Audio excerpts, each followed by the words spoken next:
Hey there, and welcome to another episode of State of the Build here on the Peak Auto YouTube channel.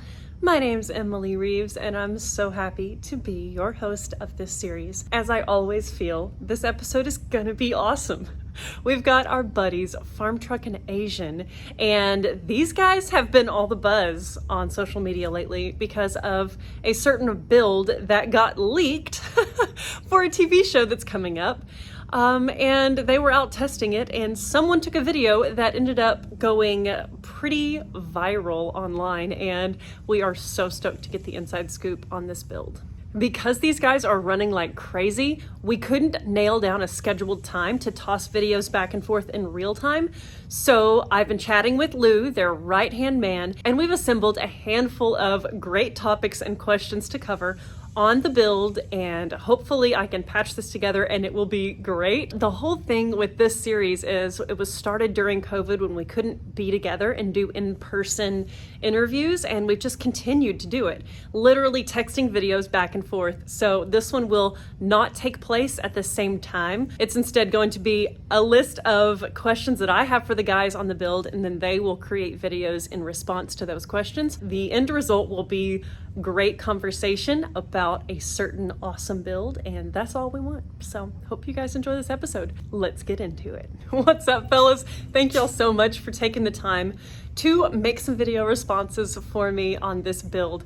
Now, if folks aren't familiar with what we're going to talk about today, I want to go ahead and outline that we get to cover the Farmboat, which is a really hilarious and eye-catching boat modeled after Farmtruck. And this thing hit the interwebs and went viral for a dang good reason, because it's awesome. So what was the original inspiration for this Farmboat? I mean, obviously Farmtruck is a very successful brand in itself, that truck. So whose idea was it to make one for the water? It's so great, y'all. Hey, Emily. So your question about the Farmboat.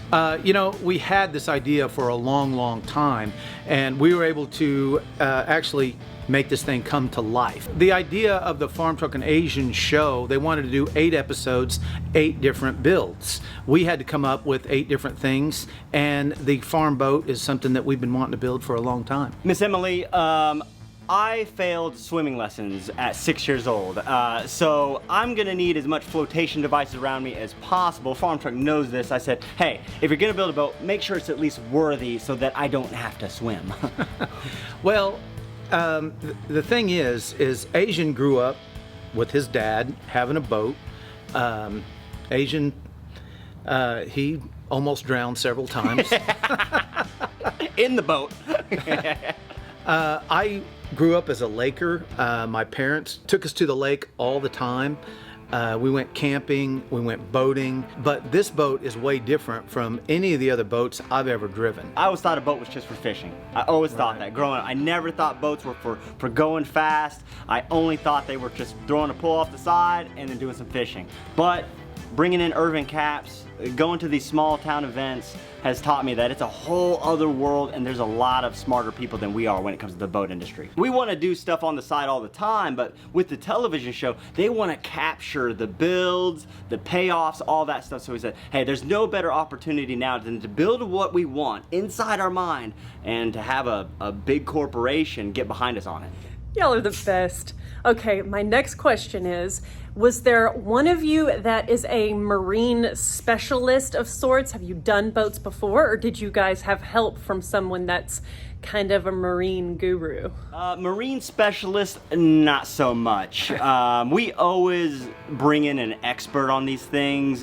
We've never built a boat before. We're not boat people. But Farmtruck knew somebody or knew how to find somebody to help us out. You know, I set out to try to find a boat guru to help us, and I got so many no's. I was almost at the end of my rope because I called almost every boat manufacturing company in the country, and finally we got a hold of Irvin Capps. Yeah. And I was so surprised to hear my first yes, because he said, that sounds like an interesting project, I'd like to be a part of that. And turns out Irvin Capps has 50 years of boat building experience. He designed the Python, which is the amphibious boat that goes 100 miles an hour on the highway and 50 mile an hour on the water. And when I heard that, I knew we were in the right hands and we found the right guy. So what's the power plant in this boat, and what kind of drive do we have? It's obviously an inboard situation. It's a pontoon, but it's not an outboard like a normal pontoon. This thing is like a Frankenstein of boats. It's so rad. I can't wait to hear the scoop on the powertrain. That's a good question. We didn't really know at first what we were going to use as a power plant or even powertrain for this thing, and we're not boat people. We went over several ideas, went to the drawing board, wrote them all down, and we finally came down to the best idea. Well, in the beginning, we just thought, hey, all we got to do is just take an outboard motor and put it right on the tailgate. It's easy. It's easy. And then we figured out a motor powerful enough to scoot that thing along was going to be about $80,000. Yeah. And we didn't have that, but we did have the original 502 out of the Farmtruck, big block Chevy, and we knew that if we had a jet drive shooting a big, huge rooster tail, nothing would be cooler than that. So I got a hold of my engine builder, Advanced Engine Machine, Salina, Kansas. His name's Mark Brown. Built engines all of his life. He knew exactly what to do. We found Irvin Capps, got those two guys talking, and those two men are the geniuses behind the Farmboat. And the most awesome thing about the power plant is every time he starts it, it sends us back like 10 years to nostalgia, because it's just like what the farm truck used to sound like, open header. That's right. It's pretty dang cool. And it's so fitting to have that motor. It sat up in Salina, Kansas in the showroom of Mark's shop for, I don't know what, 8 years? Yeah. And it kind of needed a home, you know? Yeah. And what better home than the Farmboat? It'll probably sit there forever. It makes about 700 horsepower on motor, and then we put a 300 horsepower shot of nitrous express on top of that. Makes about 1,000, and that's plenty for what it is, because it's a little sketchy on the big end at 90 miles an hour. Especially in the passenger seat. So awesome. Okay, so what was the biggest hurdle you guys had to jump over in making this truck, boat, jet boat, big ass motor combination? What was the biggest thing that you guys just stood there and scratched your heads about? Like, how are we gonna do this? I'm curious, because this is not a normal build. There's not like a booklet to base this build on, because it's really, really unique. You're 100% right. There's a lot of complicated parts, components, and systems that need to work all together so that we don't just create a submarine with this thing. I would say the very beginning of the project was the hardest, right? Well, it was to try to figure out what exactly to use, whether it was going to be pontoons or a fiberglass hull. We finally decided on pontoons. We don't know of any other jet pontoon boat. I'm sure they're out there, but we just don't know of any others. And it's actually, after we built it, we found out that a pontoon boat is the most inefficient boat hull in the world. So it's really tough to get the thing out of the water and up on plane, and then it's hard to get a lot of mile an hour out of it. But with enough horsepower, we overcame that. The other hurdles that we had to get over were about a month before the build was done. Someone showed me a video of a pontoon boat of a semi-truck on pontoons, and I just thought it looked a little funny because it didn't have wheels, but it was probably the wheels, because I wanted wheels on it and I wanted them to spin. And that was probably the most work and the most fabrication in order to get that done.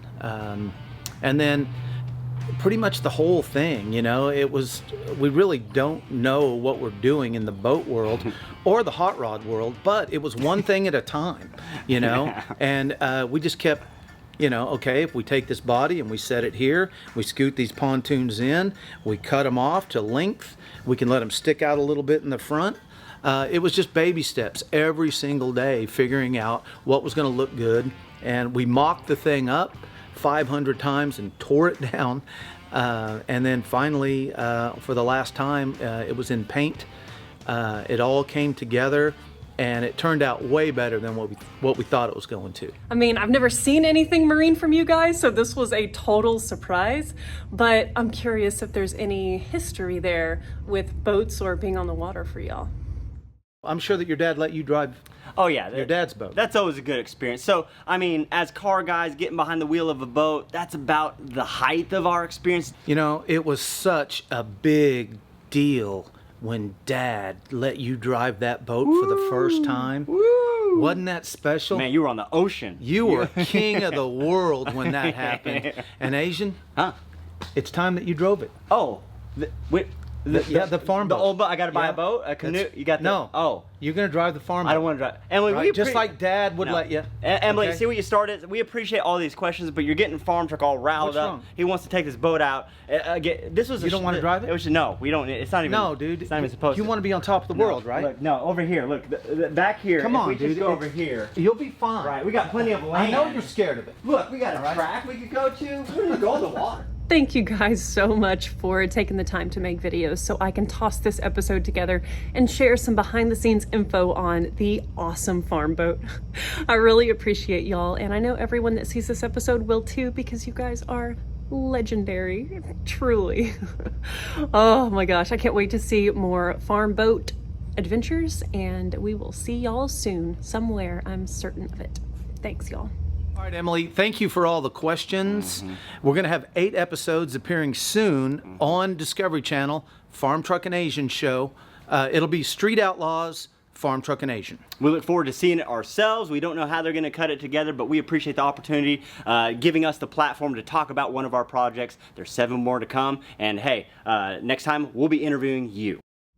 Those guys are truly awesome. I first talked to Asian years ago on Instagram, where he sent me an encouraging message to keep on doing what I was doing because he loved it, and he's just an incredible person, genuine and helpful and encouraging, and I love that. So we all have to band together, and they are really wonderful at that. Huge shout out to Lou as well for helping us make this episode possible. I love it, y'all. Well, please comment down below and tell us what you think of this series and what you thought of this episode, and if you have other suggestions of folks that you would like to see on an upcoming episode. Sure do love and appreciate y'all. Hope you have a wonderful day, and we'll see you on the next episode. We had to go through a lot of boat holes to get to this one.